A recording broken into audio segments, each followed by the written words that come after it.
मित्र म्हणजे आयुष्यातील आधारस्तंभ. काही मित्र आपल्याला उंचीवर घेऊन जातात, तर काही तुमच्या हातात हात घालून तुम्हाला खाली ओढतात. तुम्ही कधी विचार केला आहे का की तुमच्या आयुष्यातील सर्वात मोठी चूक तुमचा सर्वात जवळचा मित्र असू शकतो?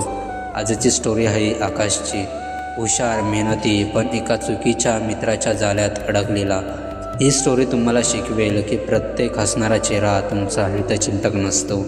ही स्टोरी आहे त्या एका क्षणाची, जेव्हा आकाशच्या एका निर्णयाने त्याचं सगळं आयुष्य एका क्षणात पूर्णपणे बदलून टाकलं. आकाश आणि समीर एकाच कॉलेजमध्ये होते.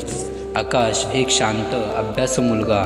त्याला सायबर सिक्युरिटीमध्ये करिअर करायचं होतं. त्याचे ध्येय स्पष्ट होते, एक मोठी सरकारी नोकरी मिळवायची. समीर दिसायला हसरा, बोलण्यात गोड, पण मनात नेहमी स्वार्थ ठेवणारा.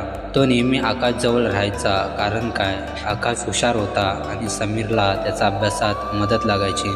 समीर नेहमी आकाशला म्हणायचा, दोस्त, तू माझा गाईड आहेस, तुझ्यामुळेच मी पास होतो, तू जिथे तिथे मी.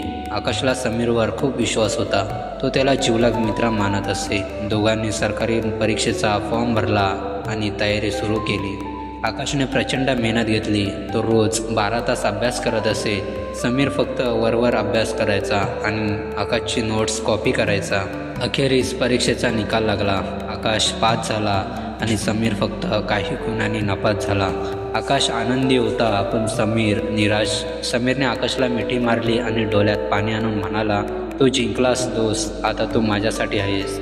माझी सगळी स्वप्न आता तुझ्यासोबत आहेत. आकाशला वाटलं, हाच खरा मित्र आहे. हा विश्वास, हाच आकाशच्या आयुष्यातील मोठा सापला होता. आकाशने ट्रेनिंगसाठी दुसऱ्या शहरात जायचं होतं, पण त्यापूर्वी त्याला काही महत्त्वाचे डॉक्युमेंट्स ऑनलाईन सबमिट करायचे होते, ज्यात त्याचे मूळ मार्कशीट्स आणि सरकारी नोकरीचे संवेदनशील डिटेल्स होते. त्या रात्री आकाश आणि समीर एका कॅफेमध्ये बसले होते.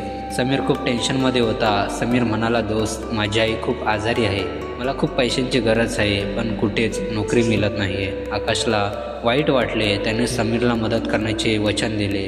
तीच रात्र आकाश घरी आला आणि डॉक्युमेंट सबमिट करू लागला. त्याचवेळी त्याला आईचा फोन आला. आकाशने लॅपटॉप तसाच सुरू ठेवला आणि फोनवर बोलू लागला. समीर, जो कॉफीच्या बहाण्याने त्याच्यासोबत होता, तो शांतपणे आकाशच्या रूममध्ये आला. त्याने पटकन एक पेन ड्राईव्ह आकाशच्या लॅपटॉपमध्ये कनेक्ट केला आणि त्याचे सगळे संवेदनशील डॉक्युमेंट्स कॉपी केले. आकाशने पाहिलं नाही. त्याला वाटलं समीर पाणी पित असेल. समीर जाताना म्हणाला, लक्षात ठेव दोस्त, मी नेहमी तुझ्या पाठीशी आहे. काही दिवसांनी सायबर सिक्युरिटीची एक मोठी नोकर भरती निघाली, पण ती अत्यंत गोपनीय होती. अर्ज फक्त आमंत्रणाने करता येत होता. समीरने काय केलं, त्याने आकाशची कॉपी केलेल्या डॉक्युमेंट्सचा वापर केला. त्याने स्वतःची कागदपत्रे थोडी बदलून आकाशच्या हुशारीवर आधारित चुकीचा अर्ज भरला. त्याने स्वतःला सायबर एक्सपर्ट म्हणून दाखवलं आणि मुलाखतीत पास झाला. समीरला सरकारी नोकरी मिळाली. आकाशला मात्र पत्ताच नव्हता. आकाश ट्रेनिंगसाठी तयार होता, पण त्याला एक अधिकृत पत्र आले. त्यात लिहिलं होतं की तुमच्या डॉक्युमेंट्समध्ये काही त्रुटी आढळल्याने तुमची निवड तात्पुरती रद्द करण्यात येत आहे. आकाशला धक्का बसला. त्याने चौकशी सुरू केली. एका जुन्या मित्राने त्याला सांगितलं, आकाश, तू कशाबद्दल बोलतोयस? समीरला तर ती सरकारी नोकरी मिळाली आहे ज्यासाठी तू पात्र होतास. आकाशला विश्वास बसला नाही. त्याने समीरला फोन केला, पण समीरने फोन उचलला नाही. आकाशने खूप प्रयत्न करून समीरच्या ऑफिसमध्ये जाऊन थेट भेट घेतली. समीर, तू हे काय केलंस? तू माझ्या कागदपत्रांचा वापर करून माझी नोकरी कशी चोरू शकतोस? काय चोरलं? तू नापास झालास म्हणून मी संधी साधली.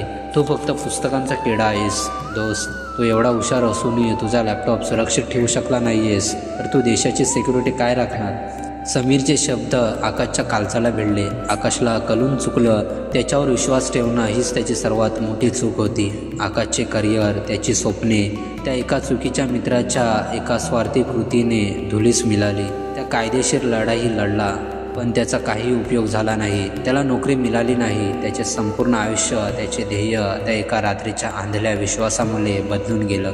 आकाश आज एक छोट्या कंपनीत काम करतो. तो यशस्वी झाला नाही, पण त्याने एक मोठा धडा शिकला. तो म्हणतो समीरने माझं करिअर खराब केलं नाही, मी स्वतःच केलं, कारण मी माझ्या स्वप्नांपेक्षा माझ्या मित्रावर जास्त विश्वास ठेवला. मित्रांनो, ही गोष्ट आपल्याला शिकवते, आयुष्यात कोणावरही विश्वास ठेवा, पण आंधळे होऊ नका. आपल्या ध्येयाच्या आणि महत्त्वाच्या गोष्टींच्या सुरक्षेची जबाबदारी नेहमी तुमचीच असते. प्रत्येक जवळचा माणूस तुमचा शुभचिंतक नसतो. काही लोक तुमची पायरी बनवून पुढे जातात आणि ही आहे. म्हणून ट्रस्ट विज्युअली आणि लिव्ह बोल्डली.